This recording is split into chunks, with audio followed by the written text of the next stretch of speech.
Every once in a while, we get something made that just ticks all the right boxes for me.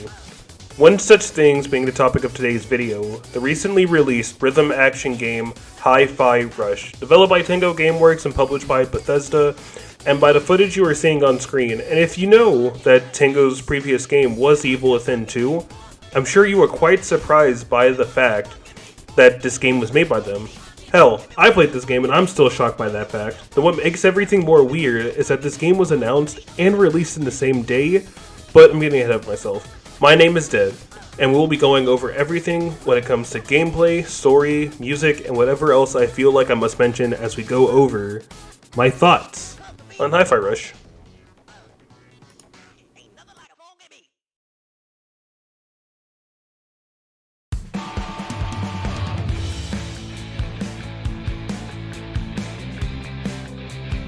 So, what the hell even is Hi-Fi Rush?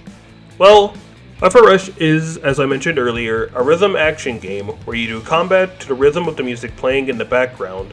You play as Chai, a mid-20s carefree guy with a broken arm who has a dream to become a rock star, and with this new project, Project Armstrong, at Vandalay Technologies, he is now given a chance to achieve his dream. Some things happen, and the process that should have just given him a new arm has now placed an MP3 player in his chest that syncs everything in the world and his actions to the music that is playing. Because of this, he is labeled as a defect, and defects are essentially disposed of on the island the campus takes place on. Where the story starts with this, you soon learn the darker secrets of this company, and start to learn what is going on behind the scenes that I will go into more later.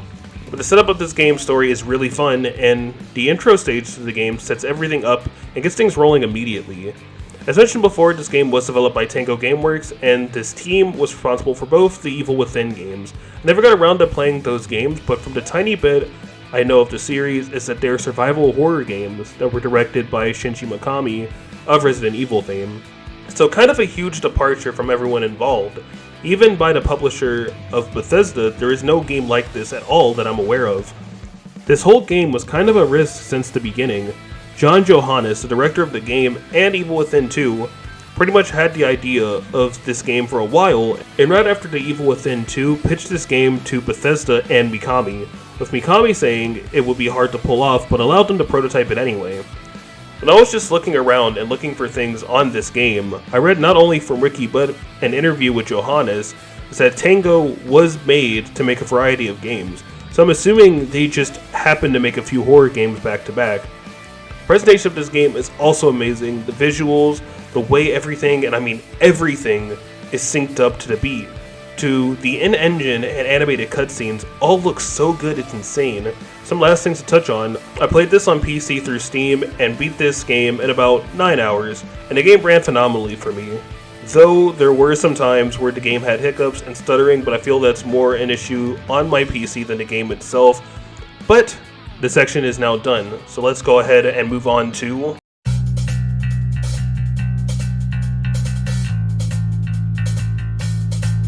I want to get the story out of the way since, while it is very enjoyable, there are things I want to talk about much more that will require a lot more time.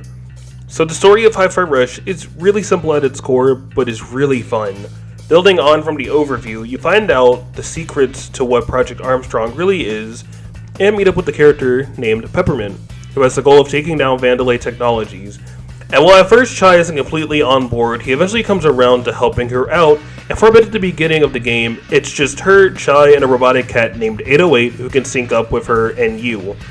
You run into other characters along the way that help the cause, and each have their own dynamics with Chai that is fun to see every time these characters interact with each other. I'm trying to be as vague as possible with the story.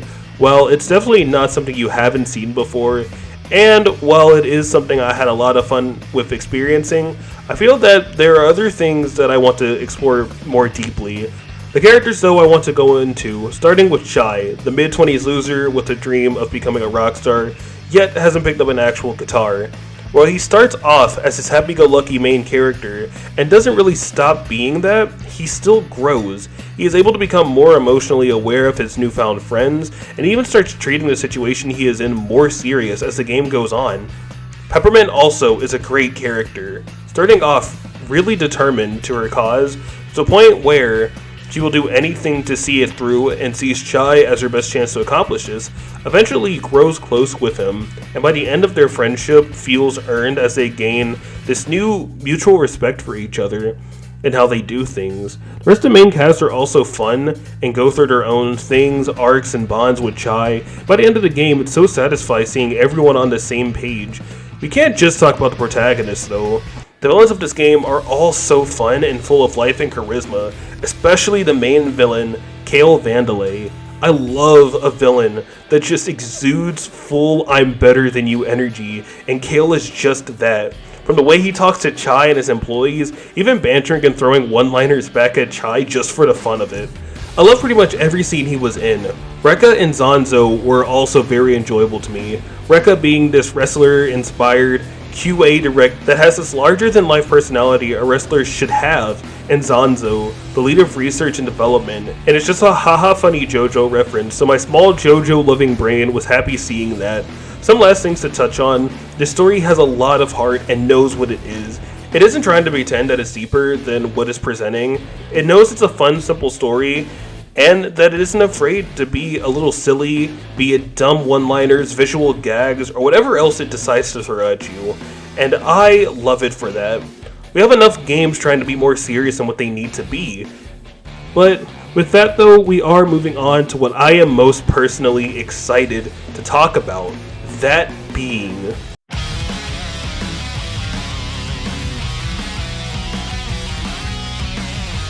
So, as a few of you are probably wondering, how the hell does a rhythm action game even work?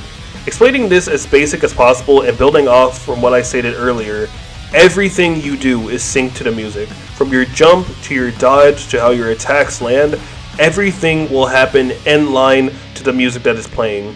While things like your attack will always hit on the beat no matter what, it's your timing that makes all the difference. If you hit one of the attack buttons on the beat, not only is it more responsive, but you get benefits from doing so as well, such as more damage with the attacks, greater jump height with the jump, and the ability to chain up to 3 dodges with the dodge. If you're hearing all of this and are afraid that this sounds difficult, do not fret. The game has so many ways to help you stay on rhythm.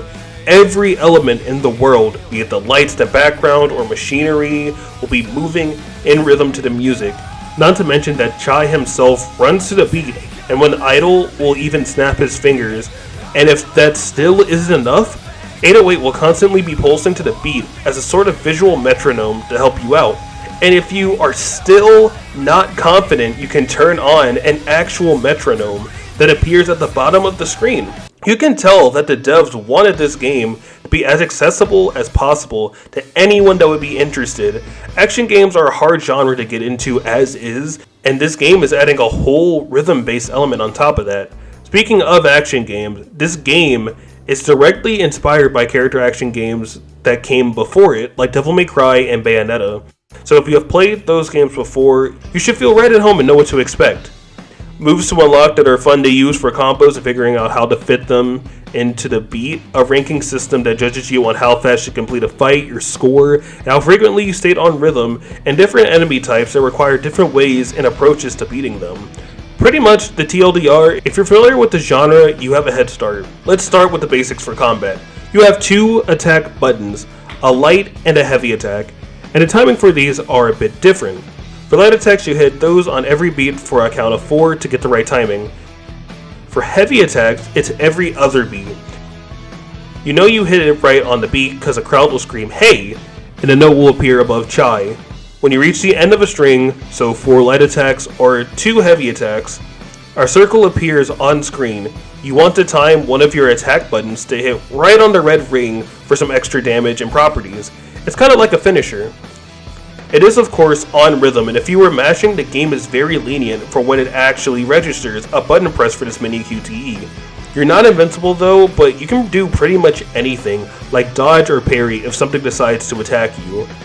Now this probably sounds very strict, but the battle system is very free and can lead to the character freedom and expression that feels just so good. Especially when you have moves that combine the light and heavy buttons, since finding the timing for those is like a mini puzzle you can do, whether in combat or in training. One last thing about the basic combat I really appreciated about this is that delayed combos or combos with rests in them are so much easier to figure out for new players. And Devil May Cry and Bayonetta, there are moves where you have to press a button, wait for a little bit, then continue. Hi-Fi Rush has this as well, but with a little thing that helps you get the timing right. If you do hit the button and wait, you will see around Chai a little aura that says rest, and you hear a clap. That alone is enough to where I feel like a new player could go, oh, I get it. This game is great at being easy for newcomers, but not stripping away anything that makes it enjoyable for veterans of the genre. One thing I liked about this game is how they handle giving you new mechanics. You don't start out with everything at the start, only your light and heavy attack, jump and dodge, but as you progress through the story, they introduce more and more, and they do it in a way where they make sure you will understand. You get your first assist a little bit into the game. They actually take the time to show you how the assist works, how to use it in and out of combat, what they are for, and how to know when to use them. They do this for all 3 assists you get, and by the end of their respective stages you get them, you should have a decent understanding of how they work, and you're free to use them then on. You also have the reverb meter. It's essentially your super meter. You fill it up by doing well in combat, but things like collectible batteries also fill it up. When you fill it to a certain point, you can do one of many special attacks. Start out with one, but soon you can buy more to unlock that you can equip at any time. The reverb meter isn't just for supers though. Once you unlock an assist, you are given the access to extra moves they can do, one of which being where if you press the assist button instead of an attack button during your finisher, they can help you out. They're super flashy and have different properties depending on the character, and of course they're all on rhythm. The reverb meter has a lot of fun when using it, and I think anyone could enjoy during the course of the game.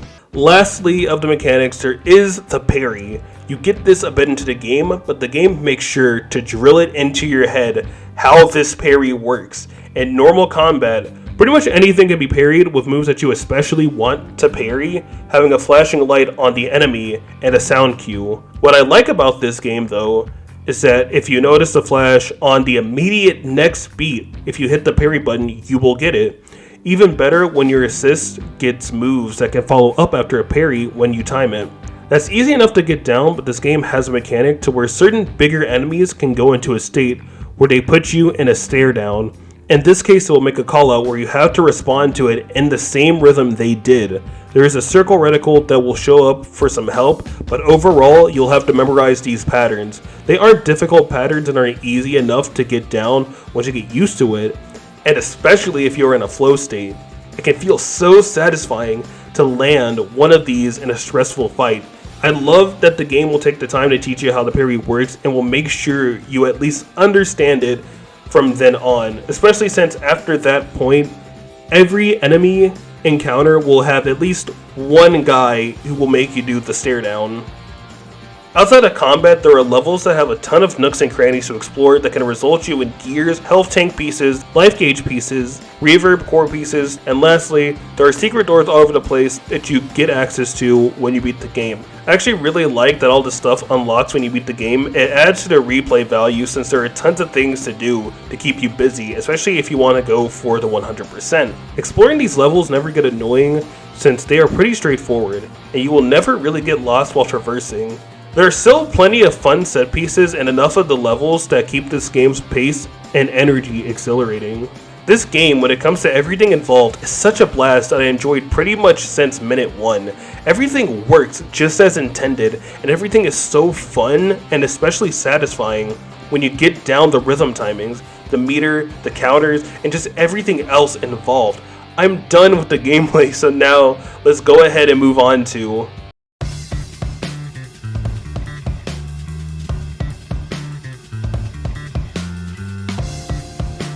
I absolutely need to talk about this game's presentation, since this is clearly the thing most people will notice and be drawn towards.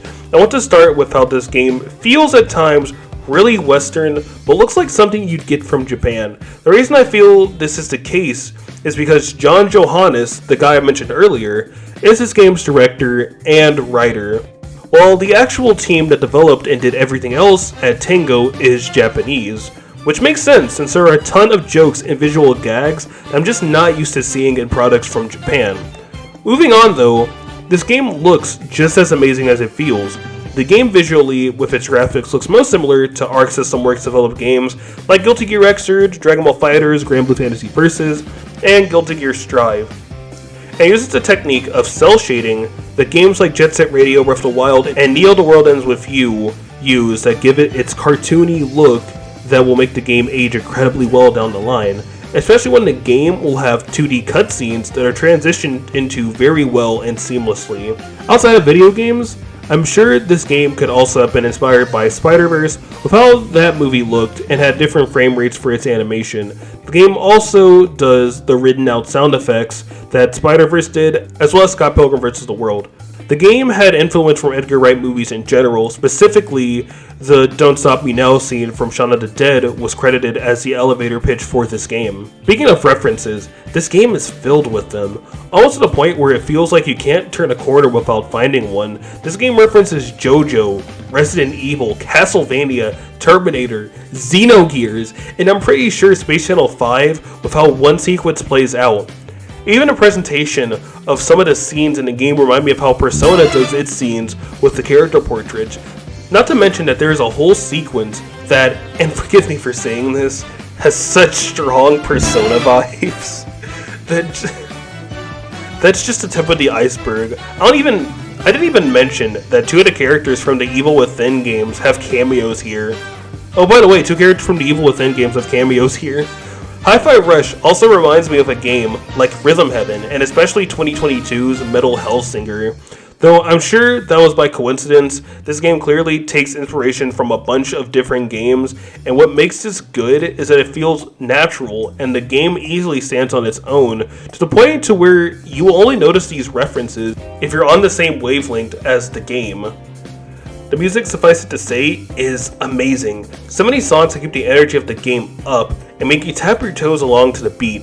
Funny I say that though, because listening to the music, you can easily just feel where the rhythm is. I'm not good at talking about music, so I'll play a few examples here, and I guess comment if you agree.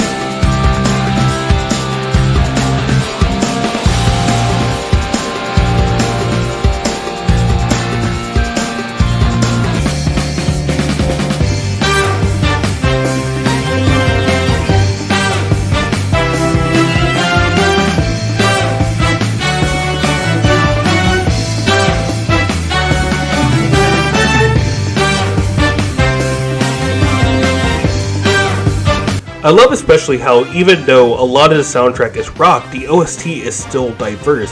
You have some jazz, some EDM. The changes in genre just add to keeping this game fresh whenever you think the game would start to wear off.